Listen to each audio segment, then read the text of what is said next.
ہر چیز یہ اللہ ہے، ہر چیز میں اللہ ہے، ہر جگہ میں اللہ ہے، ہر مخلوق میں اللہ ہے، ہر مخلوق میں اللہ ہے۔ آپ نے سنی ہے قوالیاں، کہنے کی ضرورت نہیں ہے کہ کہیں کسی کی بے ادبی یا دل شکنی نہ ہو جائے۔ آپ نے پڑھا ہوا ہے مدارس کے اندر بھی، عام نصاب کے اندر، ہر جگہ تو ہی تو ہے، ہر چیز میں تو ہے، پتے میں، ڈالی میں، پتھر میں، شجر میں، حجر میں، یہاں تک کہہ دیا مندر میں، یہاں تک کہہ دیا مسجد کے اندر۔ تو اب کیا کہا جائے، پھر بات تلخ ہو جاتی ہے۔ ہر چیز میں، ہر مخلوق میں۔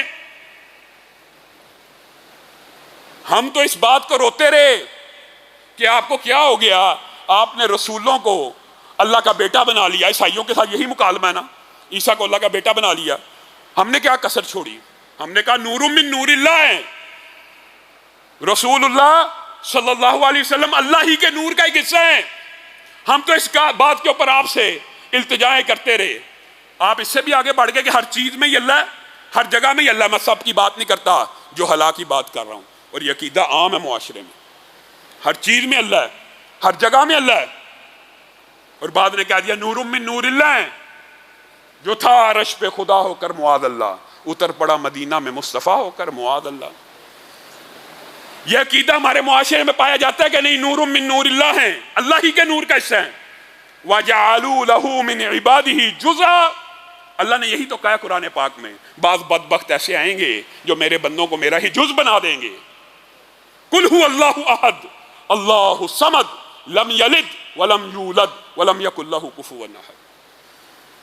اللہ نے توحید کی بھی انتہا کر دی ہے۔ کہا جب یہ کہتے ہیں نا اللہ کا بیٹا، یہ گالی ہے، یہ اتنی سخت بات ہے، زمین و آسمان مل جائیں، ریزہ ریزہ ہو جائیں، یہ اللہ کو گالی دیتے ہیں۔ اور پھر اللہ نے آپ کو اور مجھے سمجھانے کے لیے ایک مقدمہ بھی پیش کیا۔ نور من نور اللہ جز کہنا تو دور کی بات ہے، قل ان کان للرحمن ولد، اللہ کے رسول آپ تو رسول اللہ کو اسی کے نور کا حصہ مانتے ہو، جو بعض کی بات کر رہا ہوں، سب کی نہیں، یا اللہ کو مخلوقات کا حصہ مانتے ہو۔ اللہ تعالیٰ نے آپ کو اور مجھے ایک فلسفہ سمجھایا، قل ان کان للرحمن ولد۔ اے پیارے نبی، لوگوں کو عقیدہ توحید سمجھا دیجئے۔ اگر اللہ کا کوئی بیٹا ہو، اگر اللہ کا کوئی بیٹا ہو، فَأَنَا أَوَّلُ الْعَابِدِينَ، تو وہ بیٹا بھی عبادت کے لائق ہو، اور میں محمد صلی اللہ علیہ وسلم سب سے پہلے اس کی عبادت کروں۔ کیوں؟ اللہ کا اگر بیٹا ہو، اگر اللہ فلسفہ سمجھا رہے ہیں، اللہ جو عقل اور منطق کی دلیلیں دوڑاتے ہیں ان کو رد کر رہے ہیں کہ اللہ کا اگر بیٹا ہوتا تو وہ بھی عبادت کے لائق ہوتا۔ تم نے اللہ ہی کا جز بنا دیا، تم نے ہر چیز کے اندر اللہ معاذ اللہ، اللہ کو کی ذات کو موجود مان لیا، تو جہاں جہاں پہ اللہ کی ذات موجود ہے وہ بھی عبادت کے لائق ہے۔ تم مخلوقات کی عبادت کرنا چاہتے ہو؟ رسول اللہ صلی اللہ علیہ وسلم مخلوق کی عبادت سے نکالنے کے لیے مخلوق کو آئے ہیں، بندوں کو مخلوق کی عبادت سے نکال کر ایک اللہ کی عبادت کی طرف لے جانے کے لیے آئے ہیں۔ لیکن میرے بھائیوں، ہو سکتا ہے بعض لوگوں کے ذہن میں اشکال ہو، پھر اللہ ہے کیا اور اللہ ہے کہاں؟ اللہ تعالیٰ نے اس بات کو کلام حمید میں اچھی طرح بیان کر دیا، الرحمن علی العرش استویٰ۔ نہ صوفیوں کے فلسفے میں ہے، نہ ہر جگہ میں ہے۔ الرحمن علی العرش استویٰ، اللہ رب العزت اپنے عرش کے اوپر ویسے متمکن ہے جیسے ان کی شان کو لائق ہے، اور عرش نے ان کو نہیں اٹھایا ہوا، عرش کو بھی رب ہی نے اٹھایا ہوا ہے۔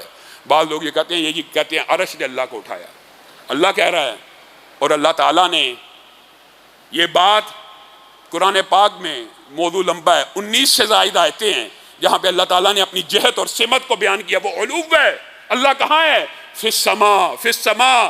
ایک عورت دیوانی سی معلوم ہوتی تھی، رسول اللہ صلی اللہ علیہ وسلم سے اس کے بارے میں چند احکامات پوچھے گئے۔ رسول اللہ نے کہا ٹھہرو، اس سے پوچھو اللہ کہاں ہے۔ عورت نے کہا، دیوانی تھی، مجنوں تھی، خپتی معلوم ہوتی تھی، عورت نے کہا اللہ آسمان میں، صرف اشارے سے نبی کریم صلی اللہ علیہ وسلم نے کہا وہی یا مؤمنہ، جو بندہ یہ عقیدہ رکھتا ہے اللہ عرش پہ ہے وہ مومن ہے، اور جو یہ عقیدہ رکھتا ہے معاذ اللہ اللہ ہر مخلوق کے اندر ہے، یا اللہ ہر مخلوق اللہ ہے ہی نہیں ہے۔ صوفیوں نے تو عجیب و غریب فلسفہ بنایا نا، اور یہ جو ہے کہ ہر چیز میں ہر جگہ میں، نہیں، یہ دونوں عقیدے باطل ہیں۔ اللہ رب العزت اپنے عرش میں متمکن ہے۔ پھر آگے سے یہ سوال پیش کرتے ہیں کہ اللہ تعالیٰ تو کہتا ہے نحن اقرب الیہ من حبل الورید. اس اشکال کو بھی آج دور کر لیجئے. یہ باب بڑا طویل ہے لیکن مختصر آپ کے سامنے رکھ رہا ہوں. اس اشکال کو بھی دور کر لیجئے. نحن اقرب الیہ من حبل الورید. اللہ کہہ رہا ہے میں تمہاری شہرگ حیات سے بھی زیادہ قریب ہوں. آگے سے کہتے ہیں اللہ اگر یہاں موجود نہیں ہے تو شہرگ حیات سے کیسے زیادہ قریب ہے؟ عقل کے اوپر جب پردہ آ جائے تو اس طرح کے سوال اٹھتے ہیں. یہ وقت، یہ فاصلہ اللہ کی مخلوق ہے کہ نہیں؟ یہ جتنا ایریا ہے یہ اللہ کی مخلوق ہے کہ نہیں؟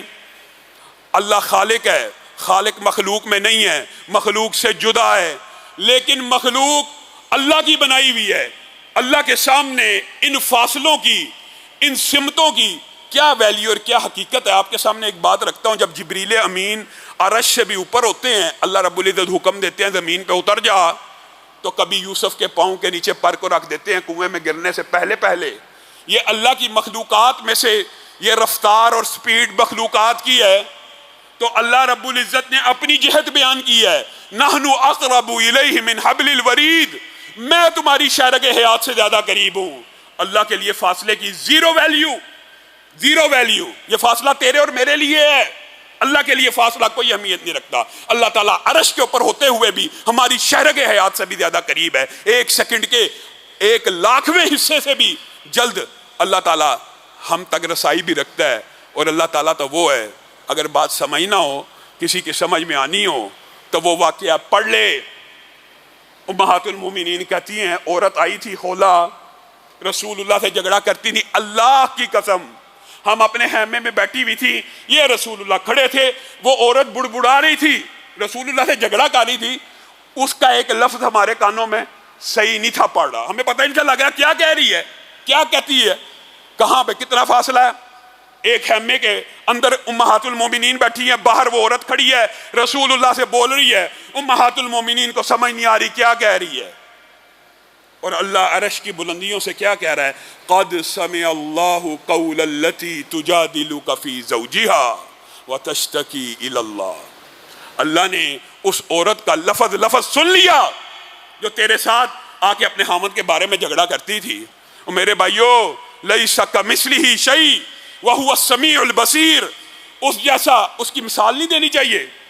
یہ جی عجیب و غریب فلسفہ، یہ جی اہل حدیث جو ہوتے ہیں جی کہتے ہیں اللہ کے ہاتھ ہیں، یہ جی کہتے ہیں اللہ کا چہرہ ہے. جو چیز حدیث سے قرآن سے ثابت ہے اس کو ہم من و عن بغیر تعویل کے مانتے ہیں، لیکن ساتھ یہ بھی کہتے ہیں جیسی اس کی شان کو لائق ہے. چہرے سے مراد یہ نہیں ہے کہ تیرا میرا چہرہ ہے، ہاتھ سے مراد یہ نہیں ہے تیرا میرا ہاتھ ہے. لیس کمثلہ شیء، اس جیسی کوئی چیز نہیں ہے. میرے بھائیو عام فہم بات ہے. یہ کرسی کے ہاتھ دیکھ لیں، یہ بندے کے ہاتھ دیکھ لیں، پرندے کے ہاتھ دیکھ لیں، چونٹی کے ہاتھ دیکھ لیں، چارپائی کے ہاتھ دیکھ لے، کسی آپس میں یہ نہیں ملتے. مخلوقات کے اندر اتنا فرق ہے تو کیا معاذ اللہ ہم یہ کہتے ہیں کہ یہ اس طرح کے ہاتھ ہیں جیسے اس کی شان کو لائق ہے. اور وجوہ یومئذ ناظرہ الی ربہا ناظرہ. ہمارا یہ عقیدہ ہے کل قیامت کا دن ہوگا، رب اپنے چہرے سے نقابوں کو اٹھائیں گے اور جنتی ان کے چہرے کا ایسے دیدار کریں گے جس طرح تم 14ویں کے چاند کا کرتے ہو. یہ ہمارا عقیدہ ہے، یہ قرآن پاک سے ثابت ہے. لیکن چہرہ کیسا ہے؟ جیسے اس کی شان کو لائق ہے. لیس کمثلہ شیء کہہ کے یہ انکار نہیں کیا. بندہ سنتا ہے نا، بندہ بھی تو دیکھتا ہے نا. اس مغالطے کو اللہ نے خود ہی رد کر دیا. وَهُوَ السَّمِيعُ الْبَصِيرُ. کہ کوئی بندہ یہ نہ سوچے کہ لیس کمثلہ شیء اس جیسی کوئی چیز نہیں تو وہ سنتا بھی نہیں اور دیکھتا بھی نہیں. کیونکہ بندہ دیکھتا اور سنتا ہے، اب اللہ نہیں سنتا دیکھتا. یہ عقیدہ صوفیوں کا ہے، یہ بدبختی کا عقیدہ ہے. وَهُوَ السَّمِيعُ الْبَصِيرُ. اس جیسی کوئی چیز نہیں، اس کی کوئی مثال نہیں، لیکن وہ سنتا بھی ہے اور دیکھتا بھی ہے. یہ سمجھانا مقصود ہے کہ اس کی سماعت اور بصارت تم نہیں سمجھ سکتے. میں یہ دیوار کے پیچھے نہیں دیکھ سکتا. یہ مائک سپیکر کی جہاں تک آواز جا رہی ہے وہاں تک جا سکتی ہے، کلومیٹر دور والا میری بات نہیں سن سکتا. یہ رب وہ ہے جو رات اندھیری ہو، کالی رات ہو، کالا پتھر ہو، کالی چونٹی ہو، اس کو دیکھ بھی رہے اور اس کی قدموں کی چاپ بھی سن رہے. یہ ہے لیس کمثلہ شیء. یہ اللہ کہ اس کی کوئی مثال نہیں لیکن وہ سنتا بھی ہے اور دیکھتا بھی ہے. اب کوئی اٹھے اور کہنا شروع کر دے جی اللہ کی کوئی مثال نہیں، اس لیے اللہ دیکھتا سنتا نہیں، کیونکہ مخلوقات دیکھتی سنتی ہیں اس لیے اللہ نہیں دیکھ سکتا سن سکتا. یہ جاہلیت ہے. اللہ رب العزت جو کہا گیا، جو سنا گیا، اس کو سمجھنے کی توفیق.